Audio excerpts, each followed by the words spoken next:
기도하고 시작하겠습니다. 시작. 제자들의 마음을 굳게 하여 이 믿음에 머물러 있으라 권하고, 또 우리가 하나님의 나라에 들어가려면 많은 환난을 겪어야 할 것이라 하고. 고마우신 하나님, 참 저희들에게 하나님 나라에 대한 산소망을 허락해 주신 것을 감사합니다. 참 우리가 예수님을 믿고 믿음으로 살고자 하지만 내적 외적인 여러 가지 참 어려움에 처하게 되고, 또 어려움 앞에 주저앉고 힘들어할 때가 많았던 것을 고백합니다.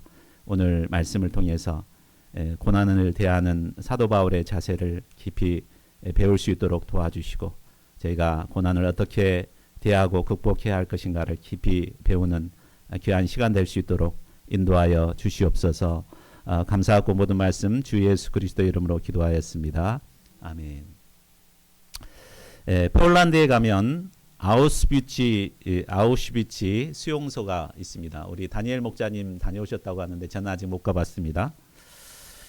이곳에 가면 당시 죽은 유태인들의 유품과 고난의 현장들을 고스란히 그대로 남겨두고 있다고 합니다.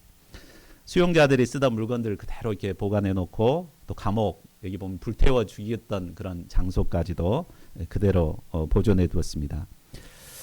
그리고 수용소의 입구에는 이런 글귀가 쓰여 있다고 합니다.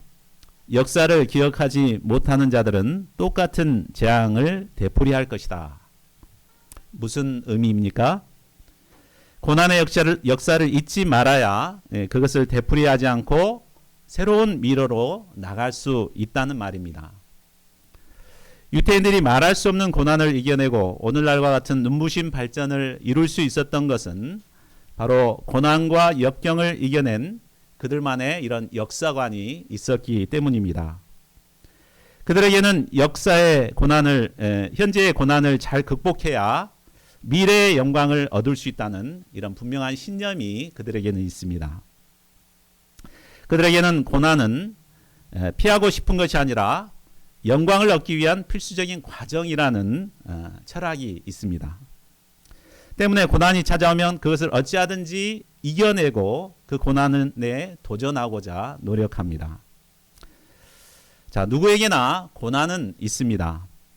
우리에게 주어진 고난을 잘 감당하고 이겨낼 때 우리가 성장하게 되고 발전하게 됩니다. 또한 고난을 통해 영광스러운 미래를 맞이하게 됩니다. 오늘 우리는 여러 모양으로 찾아온 고난을 이겨낸 사도 바울을 배우고자 합니다.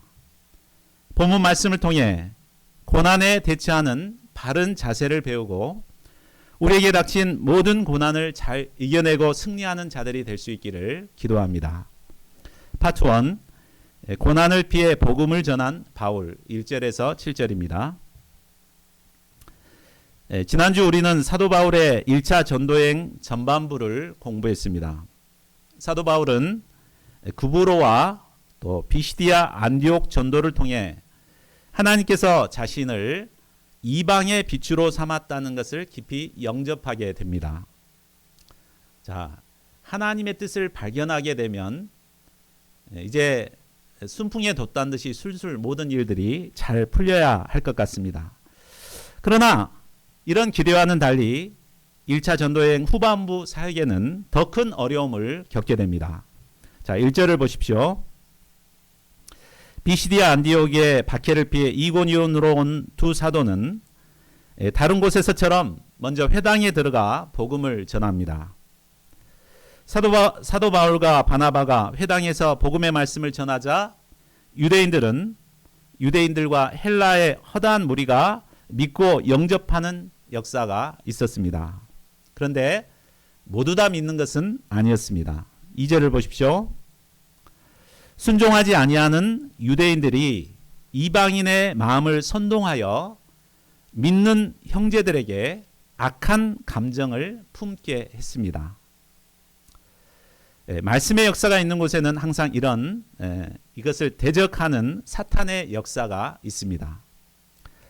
그들은 믿지 않는 자들을 부추겨 복음을 영접한 형제들에 대한 악감정을 품게 했습니다. 믿는 형제들은 사도들이 전한 복음을 영접했다는 그 이유만으로 형제들에게 미움과 따돌림을 받아야 했습니다. 자, 3절을 보십시오. 두 사도는 고난받는 이들과 오랫동안 함께 있었습니다.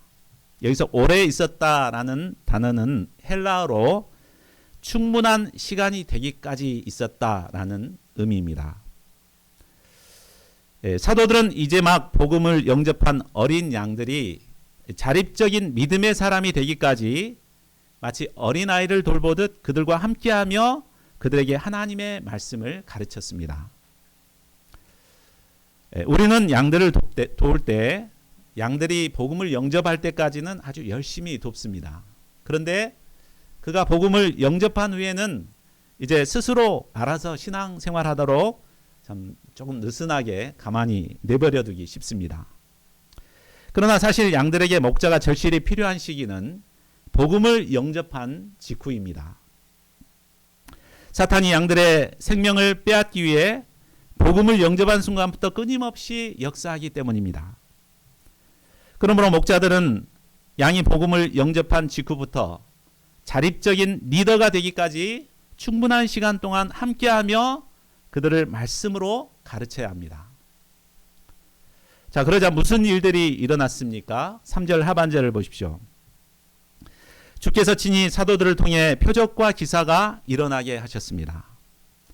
이를 통해 사도들이 전한 복음이 하나님의 입에서 나온 은혜의 말씀임을 확증해 주었습니다. 당시는 신약 성경이 완성되지 않은 시대였습니다. 때문에 하나님께서 이처럼 표적과 기사를 통해 친히 하나님의 말씀을 확증해 주셨습니다. 믿음이 어린 신자들은 이런 표적과 기사를 통해 하나님의 말씀을 영접하고 더욱 확고한 믿음 위에 설 수 있었습니다. 자, 그런데 4절을 보십시오. 연약한 자들이 믿음에 굳게 서게 되자 대적하는 자들과 갈등과 대립이 더욱 심화됩니다. 그래서 신의 무리가 둘로 나뉘어져서 유대인을 따르는 무리와 또 사도들을 따르는 무리로 양분되었습니다. 복음을 반대하는 자들은 자신의 노력에도 신자들의 기세가 꺾이지 않자 그들은 연합전선을 구축합니다. 그래서 이방인과 유대인 그리고 관리들까지 합세해서 두 사도를 모욕하며 돌려치려고 달려들었습니다. 그러자 이때 사도들은 어떻게 합니까? 6절을 보십시오. 루스드라와 더베로 피해서 그곳에서 복음을 전하게 됩니다. 루스드라와 더베는 비교적 유대인들이 없는 안전한 지역이었습니다. 유대인들은 10사람만 있어도 그곳에 회당을 세웁니다. 그러나 루스드라와 더베에는 유대인들이 많지 않았기 때문에 회당이 없었습니다. 이 말은 그곳이 하나님을 전혀 알지 못하는 오리지널 이방 땅이었다는 말입니다. 하나님께서는 고난을 통해 하나님을 모르는 이방인들에게로 두 사도를 인도하신 것입니다. 중국의 병법서에 36개라는 말이 있습니다. 그래서 36개 주랭랑 뭐 이런 말 많이 들어봤죠? 자, 이 책에는 적을 이기는 36가지의 계책이 기록되어 있습니다. 그런데 마지막 36개가 주위상이라고 하는데 빨리 도망치라는 말입니다. 적과 싸울 때 도저히 이기지 못할 때는 빨리 도망친 것이 상책입니다.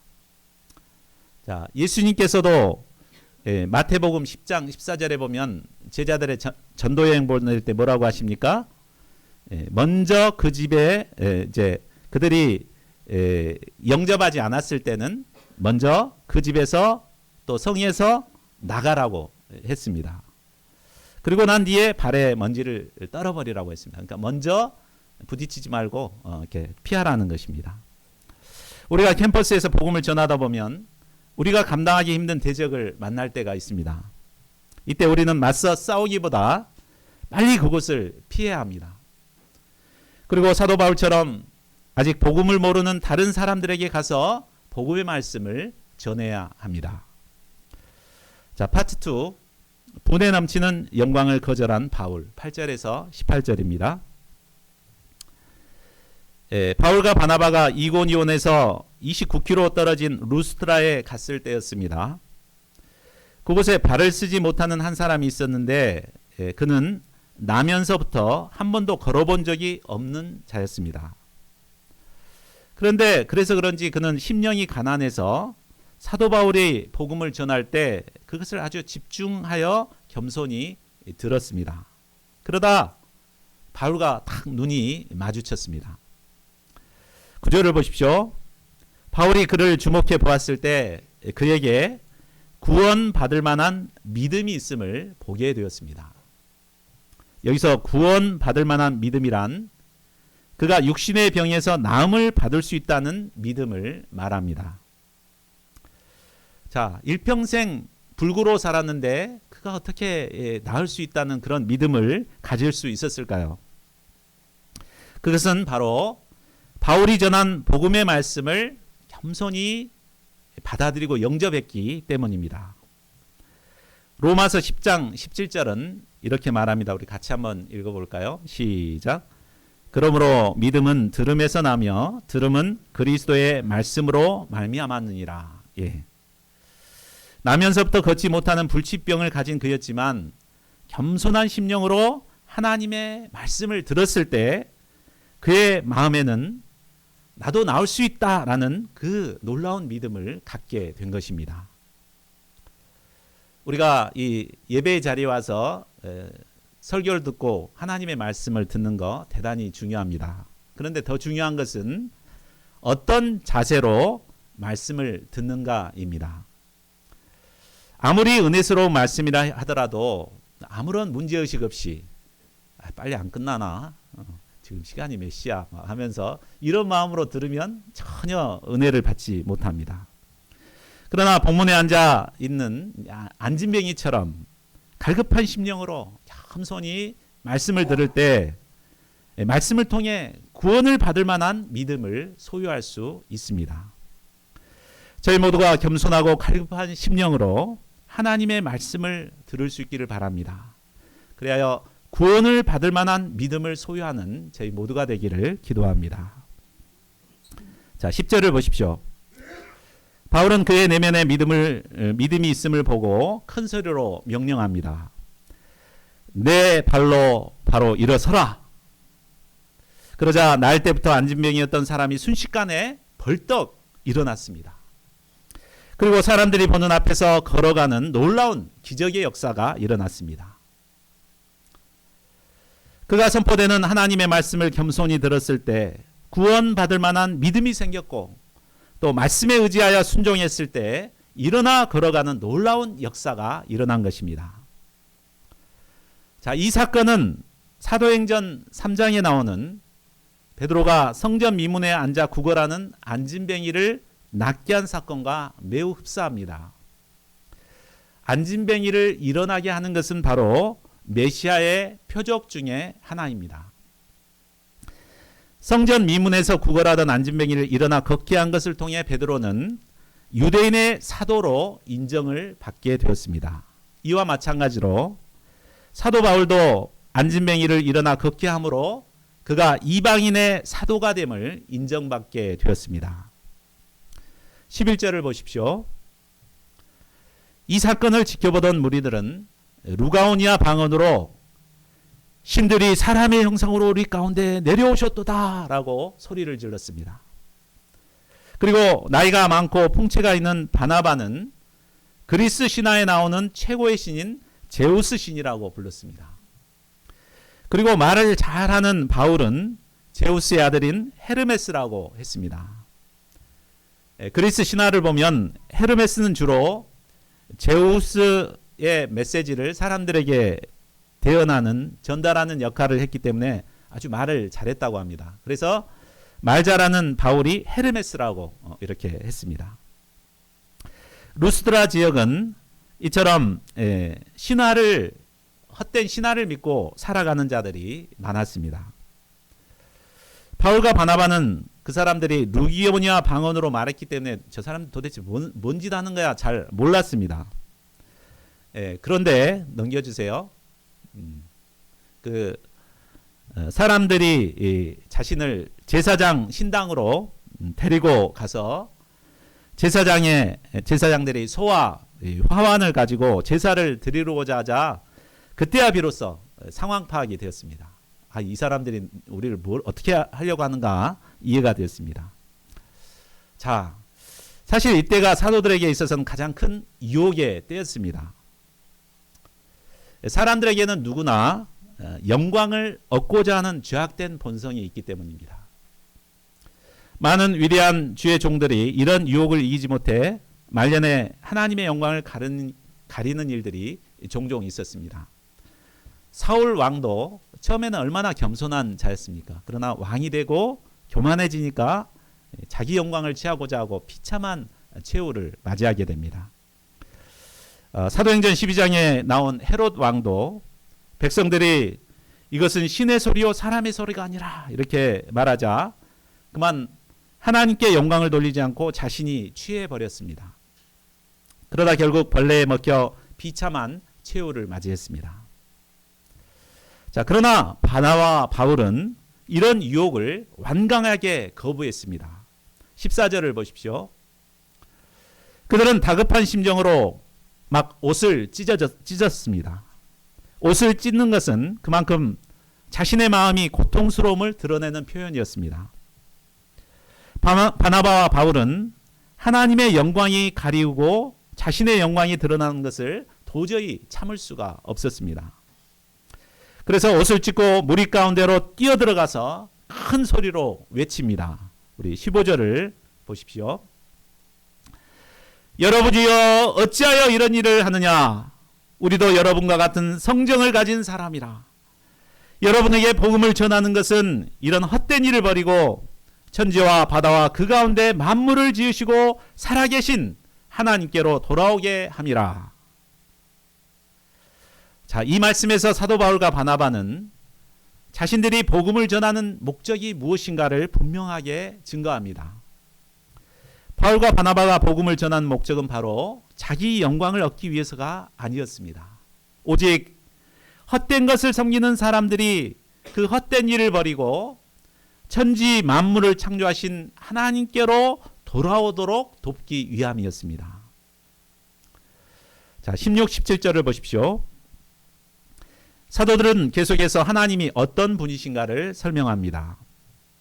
하나님이 지나간 세대에는 모든 민족으로 자기들의 길들을 가게 방임하셨습니다.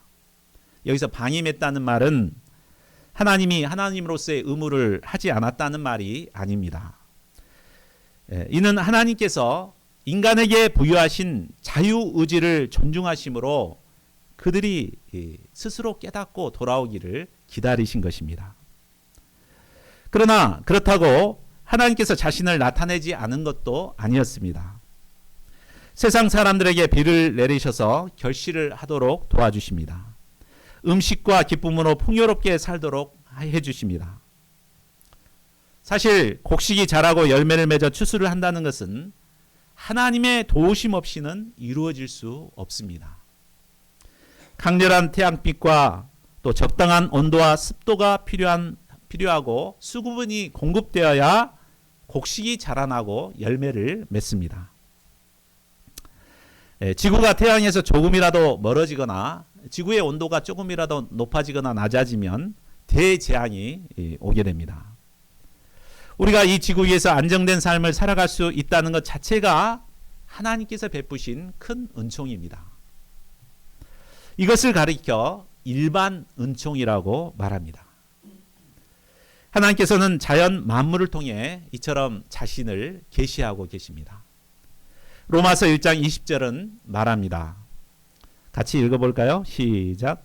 창세로부터 그의 보이지 아니하는 것들 곧 그의 영원하신 능력과 신성이 그가 만드신 만물에 분명히 보여 알려졌나니 그러므로 그들이 핑계하지 못할지니라. 예. 자, 이상을 통해 바울과 바나바는 분에 넘치는 영광을 얻게 될 위기에서 벗어나 창조주 하나님을 증거했습니다. 자, 사람들은 누구나 하나님과 같이 되고자 하는 죄악된 본성이 있습니다. 사탄 마귀는 이것을 시험하여 분에 넘치는 영광을 누리도록 우리를 유혹합니다. 그러나 우리가 알아야 할 것은 분에 넘치는 영광을 얻고자 하는 이 마음, 이것이 바로 영적으로 가장 위험한 영적인 고난의 때라는 것입니다. 저희 모두가 이런 영적인 고난을 단호하게 물리쳐야겠습니다. 그리고 오직 창조주 하나님만을 증거하며 하나님께만 영광 돌리는 자들이 될 수 있기를 기도합니다. 자, 파트 3, 하나님 나라와 환난의 관계를 가르친 바울, 19절에서 22절입니다. 바울과 바나바가 루스드라에서 열심히 복음 역사를 감당하자 비시디아 안디옥과 이고니온에 있던 유대인들이 이 소식을 듣게 됩니다. 그리고 바울과 바나바를 테러하기 위해서 70km가 넘는 먼 곳에서 그곳까지 쫓아왔습니다. 자, 믿지 않는 자들이 정말 열심인 것 같습니다. 그들은 귀한 시간이나 열정을 투자해서 거기까지 쫓아왔습니다. 그리고 루스드라 사람들을 충동질했습니다. 그들은 사람들을 충동시키는데 아주 뛰어난 전문가들인 것 같습니다.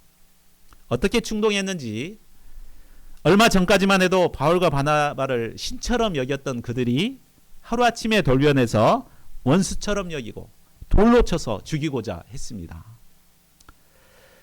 바울이 혼자 있는 틈을 노려 돌을 던져 바울을 테러하게 됩니다. 사도 바울은 그들이 던진 돌에 맞아 피투성이가 된 채 쓰러지고 말았습니다. 바울은 과거 예수님을 증거하던 스데반을 돌로 쳤던 자입니다.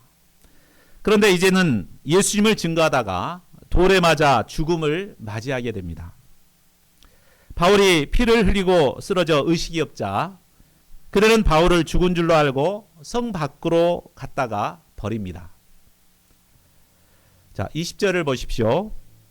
후에 제자들이 바울을 찾아 나섰고 성 밖에서 피투성이가 된 채 쓰러져 있는 그를 발견합니다.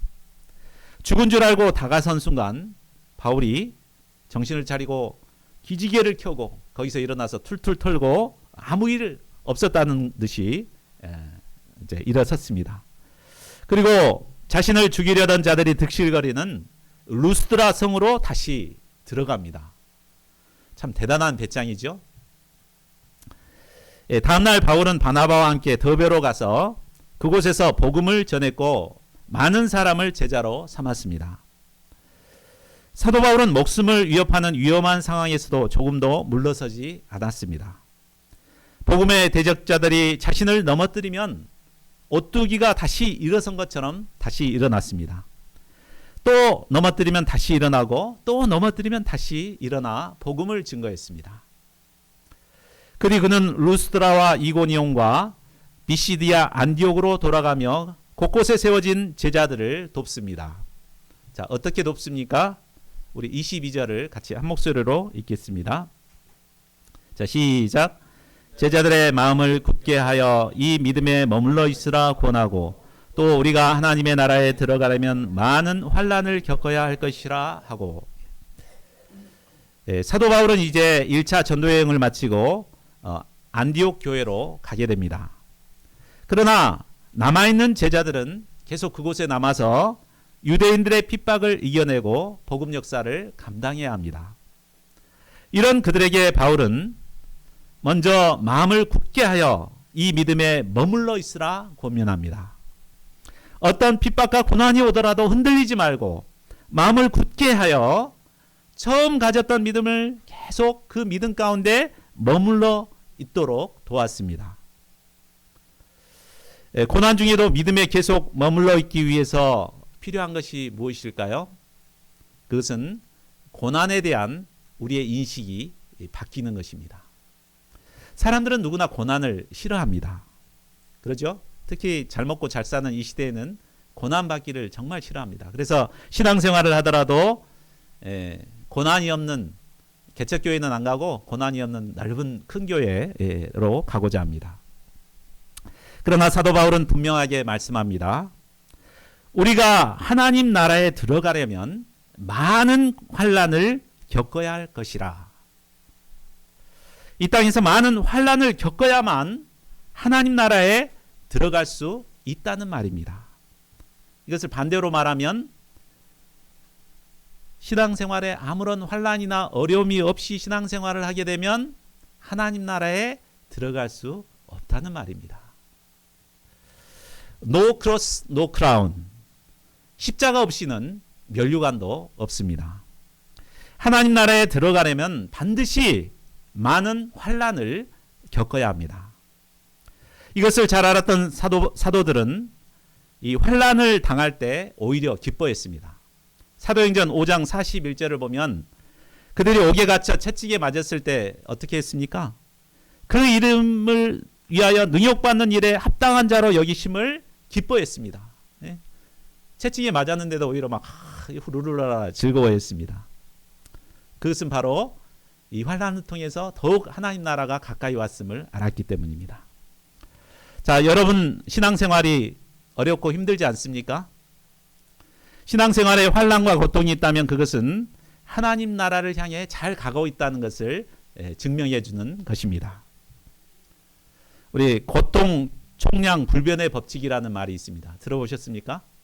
고통 총량 불변의 법칙. 이 법칙은 창의경영연구소 대표인 조관일 박사가 말한 법칙입니다.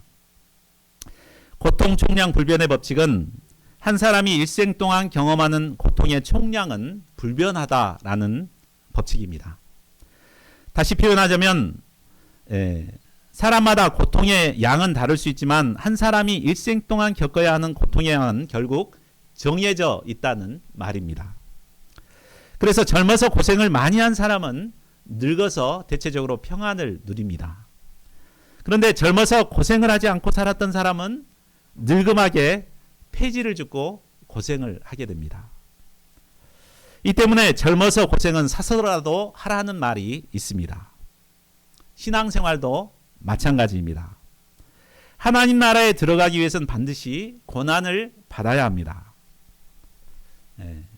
자, 고난을 받지 않고자 할 때 어떻게 됩니까? 우리 아브라함과 같이 신앙생활했던 롯을 생각해 보십시오.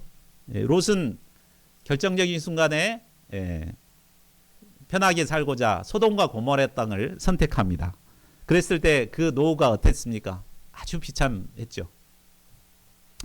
반면 아브라함은 신앙 초기부터 하나님의 훈련과 고난을 감당했습니다. 그랬을 때 노후에 아주 평안을 누리며 살 수 있었습니다. 그러므로 우리에게 찾아오는 고난이 있다면 이상하게 생각하지 말아야겠습니다. 하나님 나라에 들어가기 위한 과정으로 여기고 기쁨으로 여겨야겠습니다. 빅터 프랭클 박사는 아우슈비츠 유태인 수용소에서 살아남은 몇 안 되는 생존자 중에 한 사람입니다. 그는 독일계 유태인 정신과 의사였습니다.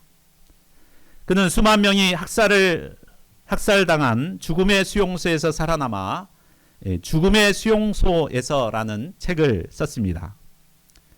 그가 죽음의 수용소에서 살아남은 것은 다른 사람보다 특별해서가 아니었습니다.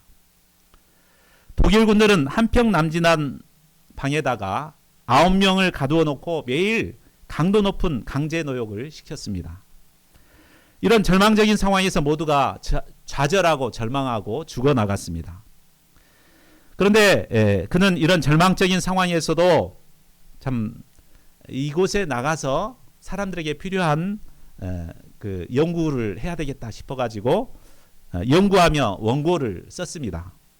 그런데 그 소중한 원고마저도 독일군에게 빼앗기게 됩니다. 언제 죽음 후 가스실로 끌려가게 될지 모르는 극도의 공포 가운데 있었습니다. 그러나 프랭클 박사는 열악한 환경 속에서도 희망의 끈을 놓지 않았습니다. 때가 되면 환난은 그치고 자신이 연구한 것을 세상에 알릴 것이라는 희망을 붙들었습니다. 그래서 그는 하루에 한 컵씩 물이 배달됐습니다. 한 컵씩 물이 배달됐는데 그 물을 절반만 마셨습니다. 그리고 그 나머지 반은 세수를 하고 몸을 단장하는 데 사용했습니다. 유리조각을 사용해서 면도를 하고 자기 관리를 했습니다. 결국 그는 희망을 붙들고 끝까지 살아남게 됩니다. 그는 죽음의 수용소에서 살아남은 후 로고테라피라는 심리치료를 창안하여서 정신적으로 고통하는 많은 사람들을 치료하는 훌륭한 의사가 됩니다. 특히 그는 절망과 좌절에 빠진 많은 사람들에게 용기와 희망을 안겨주는 의사가 되었습니다. 이처럼 어떤 상황에도 희망의 끈을 놓지 않을 때 우리는 우리가 겪고 있는 환난과 고통을 이겨낼 수 있습니다. 하나님 나라는 우리 신자들이 가게 될 영원한 본향입니다. 그곳에서 우리는 사랑하는 예수님과 영원토록 함께 거하게 됩니다. 이 영원한 하나님 나라를 소망할 때 우리는 현재의 모든 환난을 넉넉히 이기고 하나님 나라의 복음을 전할 수 있습니다. 저희 모두가 영원한 본향 하나님 나라를 소망함으로 현재 우리에게 주어진 모든 고난을 넉넉히 이길 수 있기를 간절히 기도합니다. 자, 말씀을 맺겠습니다. 이상을 통해 우리는 우리에게 닥친 고난을 어떻게 이겨내야 할 것인가를 사도 바울을 통해서 배울 수 있었습니다. 예수님의 복음을 영접한 우리 신자들에게는 세상 사람들이 겪는 고난과는 다른 또 다른 차원의 고난을 겪게 됩니다. 복음 증거자로서 당하는 고난이 있습니다. 때로는 분에 넘치는 영광을 누리고자 하는 그런 유혹을 물리쳐야 하는 그런 고난도 있습니다. 이런 고난이 찾아올 때 어떻게 해야 되겠습니까? 우리가 오프닝 때 나눴던 것처럼 동물 속에 들어가나 이불을 뒤집어 쓰고 자야 되겠습니까? 우리가 복음을 대적하는 자들을 만나면 그것을 떠나서 다른 곳에 복음을 전하는 자들이 되어야겠습니다. 분에 넘치는 영광이 주어지려고 할 때는 옷을 찢고 소리를 질러 적극적으로 부인해야겠습니다. 무엇보다 복음 때문에 당한 환난을 이상하게 여기지 말고 하나님 나라를 소망하며 적극적으로 감당하는 자들이 되어야겠습니다. 오늘날 우리에게는 초대교회 신자들이 당한 것과 같은 환난은 없습니다. 그러나 참된 신앙인으로 살아가려면 내적으로 수많은 마음고생을 하고 고난을 겪게 됩니다. 특히 우리는 작은 개척교회이기 때문에 큰 교회에 비해서 고난과 십자가가 많습니다. 열심히 주와 복음을 위해 뭔가 해보려고 해도 동역자가 없기 때문에 내가 해야 되니까 막 부담스럽고 혼자 마음고생할 때가 많습니다. 그러나 이런 고난은 우리가 하나님의 나라에 들어가기 위해서 감당해야 할 고난의 일부입니다. 장차 우리 주님께서는 이런 우리를 위로하시고 하나님 나라로 우리를 맞이해 주실 것입니다. 예수님과 함께 영원한 하나님 나라를 소망하며 우리에게는 환난을 참고 이겨내는 제자들이 될 수 있기를 간절히 기도합니다. 우리 요절 말씀 읽고 함께 기도하는 시간을 갖겠습니다. 자, 시작. 제자들의 마음을 굳게 하여 이 믿음에 머물러 있으라 권하고 또 우리가 하나님의 나라에 들어가려면 많은 환난을 겪어야 할 것이라 하고